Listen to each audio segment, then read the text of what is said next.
Do you think other Democrats are watching their words? I think it's certainly possible, but I'm not sure. I mean, I cannot think of or point to any individuals who have said that. I do think that there are Democratic members of Congress who are preparing for that possibility. How do they prepare?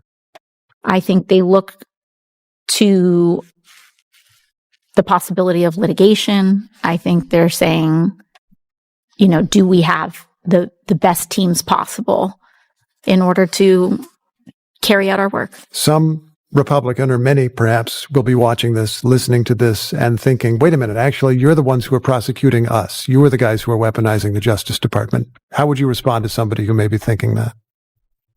You ever experience one of those moments when you think you've already seen everything politics can throw at you, and then NPR suddenly decides to break character? Well, that's exactly what just happened. Bold move. Alexandria Ocasio-Cortez, the rising star of the Democratic Party, stepped into what she likely assumed would be a routine, friendly conversation. Instead, she found herself in the middle of something far more intense, a real cross-examination. And the twist? It came from NPR, an outlet usually known for treating Democratic politicians with the softness of a polite coffeehouse discussion. But this time, the tone shifted. The questions became sharper. The atmosphere changed, and AOC looked completely unprepared for the sudden heat.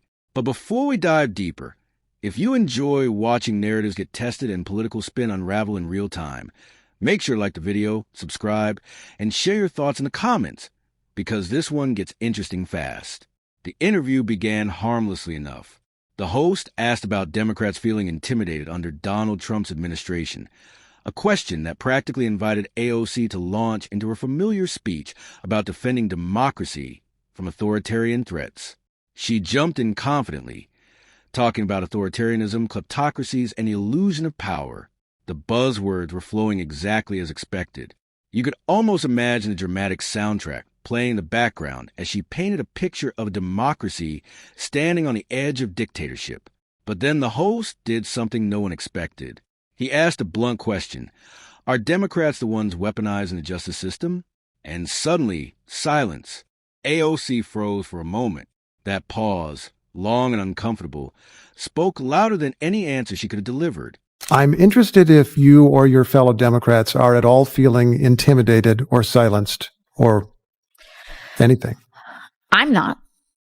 I think it's important to call this administration's bluff. I think that this is what authoritarians do. I think this is what kleptocracies do. I believe that this is what corrupt administrations do. They rely on the illusion of power, on the suggestion of coercion in order to try to get people to comply in advance. And I think that one of our largest responsibilities is to not comply in advance. If they want to do these things, they can go ahead and do them and let the American people see what they... Here's what made the moment so striking. This wasn't Fox News launching an ambush. This was NPR, a platform widely seen as politically friendly territory for AOC. Yet when pressed on whether Democrats themselves have been using investigations and court proceedings as political weapons, she struggled. Her response was simple. Trump was found guilty in court. Case closed. But critics quickly pointed out that the situation isn't nearly that simple. For years, Democrats positioned themselves as the champions of accountability. They initiated investigations, impeachments, and endless hearings, all in the name of protecting democratic institutions. But now the tables appear to be turning. When Trump begins using those same institutions to push back, the narrative suddenly shifts to warnings about authoritarianism. So which is it? Is the justice system a sacred institution or a political weapon? It can't logically be both. And that's where the contradiction begins to surface. AOC attempts to sound morally certain, but beneath the surface something else slips through, an unspoken acknowledgement that perhaps her side helped establish the very legal precedents they now claim to fear. After all, Trump didn't invent the strategy. He's simply playing by the rules that were already written. Cool 3. Republican, or many perhaps, will be watching this, listening to this, and thinking, wait a minute, actually, you're the ones who are prosecuting us. You are the guys who are weaponizing the Justice Department. How would you respond to somebody who may be thinking that? In what way? In what way? Is the very presence Putting of Trump on trial would be their example, I suppose. Yes. I mean, here's the deal. In the United States, there is a jury where we are judged by our peers, and he was found guilty in court on 34 felony charges. If people want to say it was weaponized, I mean, it is hard pressed to say that there's a partisan argument for that. But let's pause for a moment, because this raises an uncomfortable but important question. If Democrats believed it was justified to prosecute Donald Trump for alleged abuses of power, then why would it be unacceptable for Trump to pursue legal action against individuals he claims misuse power against him? If one scenario is celebrated while the other is feared, perhaps the issue isn't justice at all. Perhaps the issue is who holds the gavel. And NPR wasn't finished. The conversation suddenly shifted to immigration, an issue that has become politically explosive. That's when AOC began to struggle even more. The host asked a straightforward question. Is the Democratic Party's stance on immigration hurting its support among working-class voters? Instead of answering directly, AOC appeared confused by the question itself. What do you mean by problem? She asked. The host clarified. Many voters feel Democrats aren't taking immigration seriously enough. Simple question. But instead of providing a clear answer, AOC pivoted to a familiar strategy, blaming Republicans. According to her explanation, Democrats had attempted to fix immigration through bipartisan legislation, but Trump allegedly told Republicans not to cooperate. To what extent is immigration as an issue part of your problem with working class voters? I mean, I guess my question would be, what does the word problem mean? People voting for the other side and not for you. Yeah. Feeling that Democrats are not serious about the issue in ways that concern them. I think that we have a problem on immigration because of the lack of progress that we've had on this issue. And as we know, Republicans weaponize that lack of progress. Of course, there was famously a bipartisan bill last year that the Republican majority in the Senate and also in the House were willing to pass. President Biden was willing to work with them on it. And Donald Trump said, do not solve this problem. Even if that claim is accurate, critics argue it still doesn't explain why border challenges escalated dramatically while Democrats were in power. Remember when Kamala Harris was appointed as the administration's border coordinator? What exactly changed after that appointment? According to critics, very little. Border crossings surged. Small towns struggled to cope.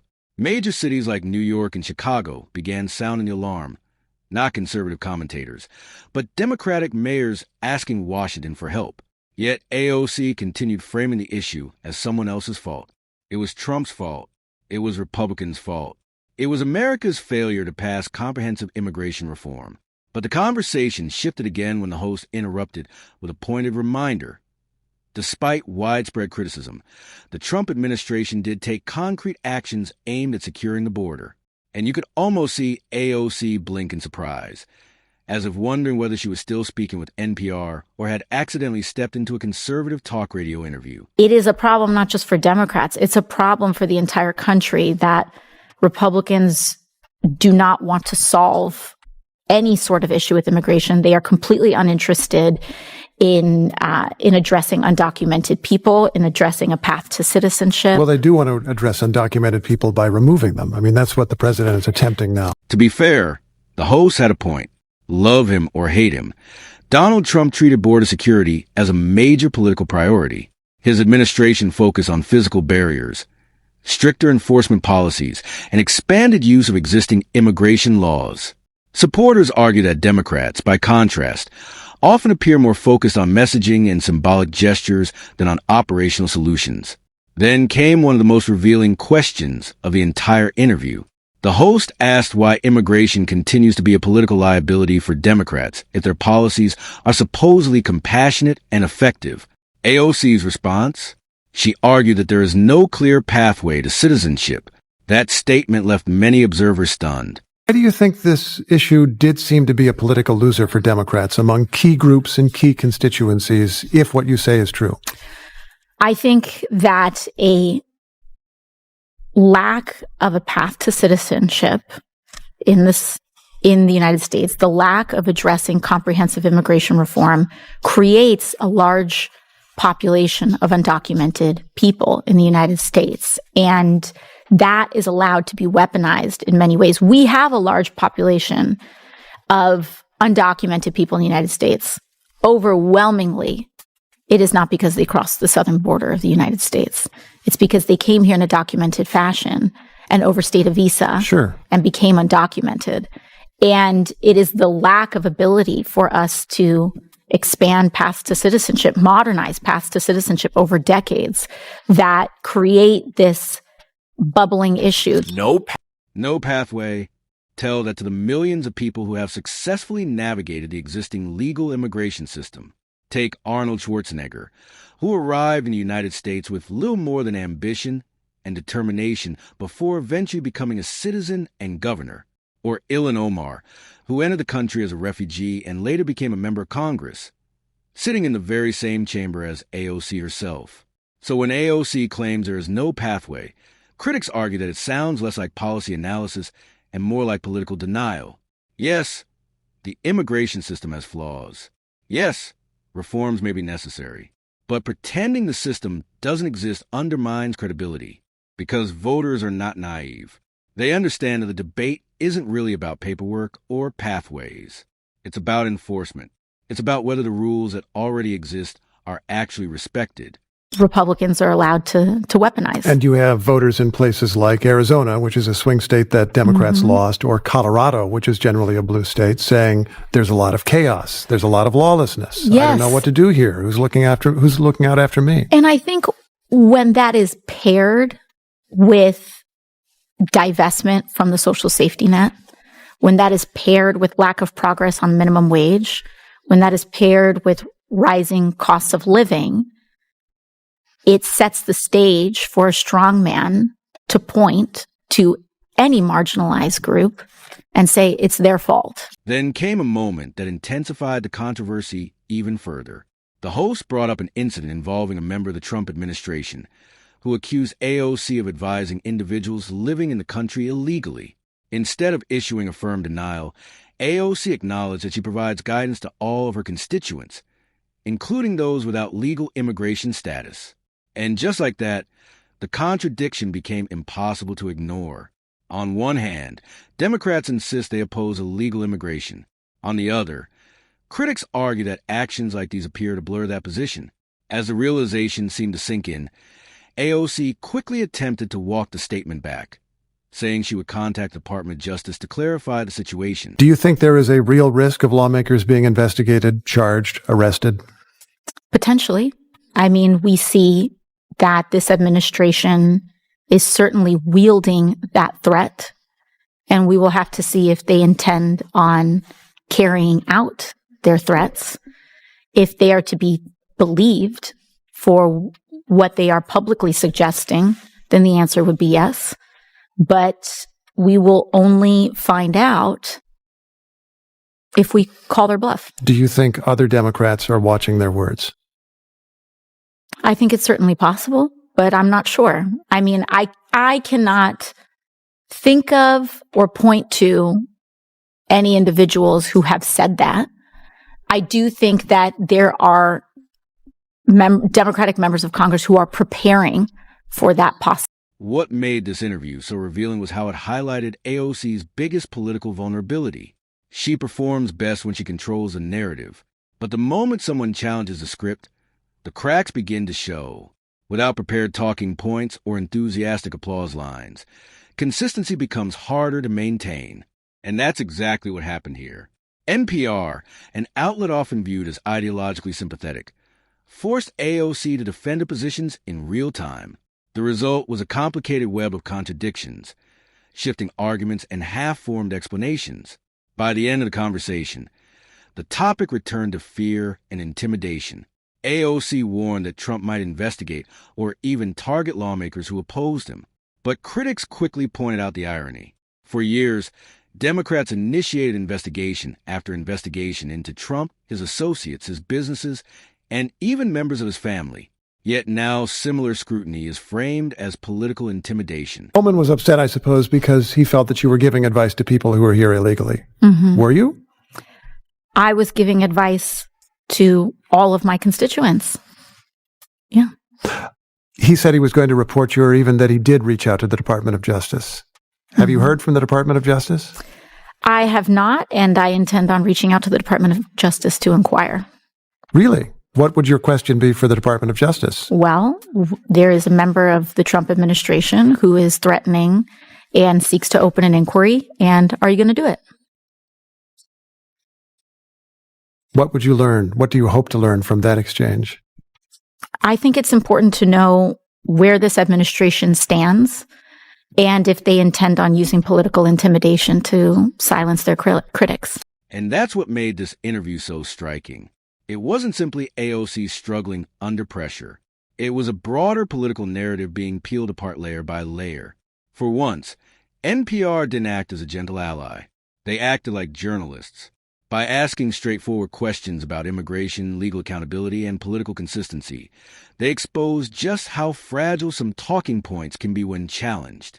When you strip away the dramatic language, authoritarianism, weaponization, systemic oppression, what remains is a political argument that suddenly looks far less certain. At one point, AOC said it was important to call this administration's bluff. But perhaps the real bluff being exposed wasn't Trump's. Perhaps it was the political narrative surrounding him. After all, many critics argue that Democrats themselves helped build a framework of aggressive legal accountability they now condemn. And as that framework begins to move in a different direction, the reaction has shifted dramatically. But politics has a simple rule. If you forge a sword, you shouldn't be shocked when someone else learns a sword. How do they prepare? I think they look to the possibility of litigation. I think they're saying, do we have the best teams possible in order to carry out our work? And that's ultimately why this interview matters. Not just because AOC stumbled, but because it may signal something larger, a shift in the media landscape. When an outlet like NPR begins asking tougher questions about immigration, political accountability, and institutional power, it suggests that the boundaries of political journalism might be changing. Perhaps external pressures played a role. Perhaps journalists are simply rediscovering their responsibility. Either way, the interview pulled back the curtain on a growing public debate. You can talk endlessly about justice and compassion, but if actions don't match the rhetoric, people eventually notice. So AOC's NPR moment wasn't just awkward, it was symbolic. Symbolic of a political environment where narratives are being questioned more aggressively, and accountability, real accountability, is beginning to circle back. And in the end, this story isn't only about one politician or one interview. It's about political double standards, media trust, and the growing demand for consistency in public leadership. So what do you think? Was NPR's tougher tone a genuine shift toward more independent journalism, or just a temporary moment? And can AOC continue balancing these contradictions as scrutiny increases? Share your thoughts in the comments. And if you enjoyed this analysis, don't forget to like the video, subscribe for more political deep dives, and turn on notifications. Because one thing is certain, this story is far from over.